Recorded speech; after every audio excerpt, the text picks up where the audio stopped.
कहिए, कैसे हैं आप? आप जब अपने घरों में हैं, मुझे आपसे बात करके बहुत अच्छा लग रहा है। बस मुझे केवल 5 मिनट दे दीजिए और कुछ नहीं।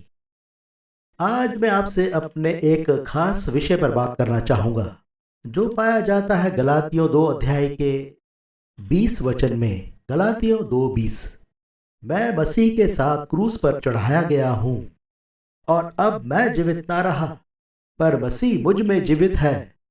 और मैं शरीर में अब जो जीवित हूँ तो केवल उस विश्वास से जीवित हूँ जो परमेश्वर के पुत्र पर है, जिसने मुझसे प्रेम किया और मेरे लिए अपने आप को दे दिया। मेरा सबसे बड़ा शत्रु एंगस बकन है और आपका आप खुद। और मेरा सवाल यह है, आप किसे प्रसन्न करना चाहते हैं?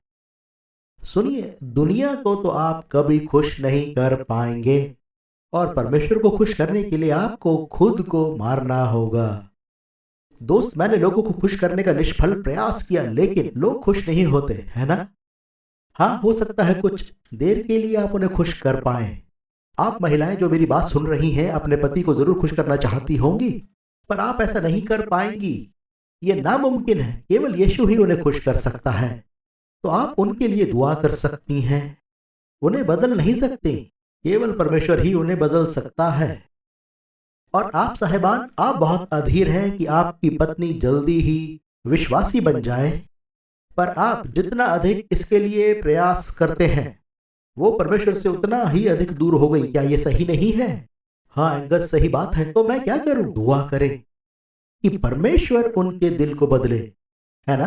क्योंकि जब एंगस बकन खुद अपने शरीर का राजा है, तो मेरी मन मर्जी से मेरा अनंत विनाश हो सकता है।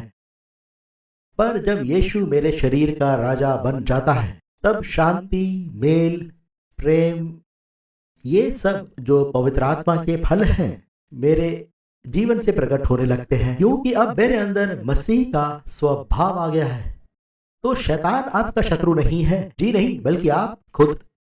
मेरा शरीर मेरा सबसे बड़ा दुश्मन है। और अगर आप शरीर से प्रेम करोगे, इसका क्या अर्थ है? यानी अगर आप शरीर की बातों में मन लगाओगे और शरीर को खुश करते रहोगे और अपने शरीर को ही सबसे बड़ी प्राथमिकता दोगे, तो परिणाम अच्छे नहीं होंगे। जब आप शरीर को ही खुश करना चाहोगे, तो आपका मन केवल शरीर की बातों पर ही लगेगा।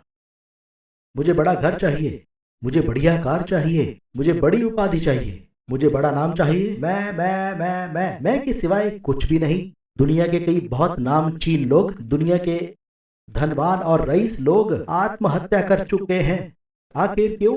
क्योंकि आखिर में ही उन्हें समझ आया कि उनकी इच्छाएं मिथ्या थी। जबकि दुनिया में कई निर्धन लोग धनी बन गए, है ना? उस वृद्धाश्रम में वो बूढ़ी महिला जो प्रेम से भरी हुई थी, उनकी जिंदगी अपने प्रभु के इंतजार में चैन से कट गई, जो उन्हें घर ले आया। पर उनकी जिंदगी में कितनी संतुष्टि थी।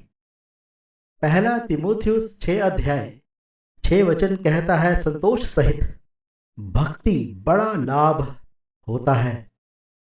इस शरीर की तृप्ति कभी नहीं होगी, ये कभी तृप्त नहीं होगा, परंतु आत्मिक बातों में मन लगाने से आप आत्मिक तौर पर संतुष्टि पा सकते हैं। इस सेवकाई में हम इस वचन पर बहुत मजबूती से दृढ़ता पूर्वक खड़े हैं, और वो वचन है भजन संहिता 37:4, यहोवा को अपने सुख का मूल जान और वह तेरे मनोरथों को पूरा करेगा। आपके हृदय की इच्छा क्या है महोदय? बेटी, आपके दिल की इच्छा क्या है? हाँ अंकल एंगस, मुझे अपने हृदय में शांति चाहिए। तो ये दिल यीशु को दे दो। आप परे हट जाओ और उसे अपने जीवन में आगे कर दो। सच में आपका जीवन बदल जाएगा, बिल्कुल इस तरह, और वो आपको बढ़ोतरी का जीवन देगा। तो आत्मिक बातों पर अपने मन को लगाएं, शारीरिक बातों पर नहीं। तब आपके जीवन में शांति आएगी। हम फिर मिलेंगे। Good bye. We trust that you have been blessed by today's message.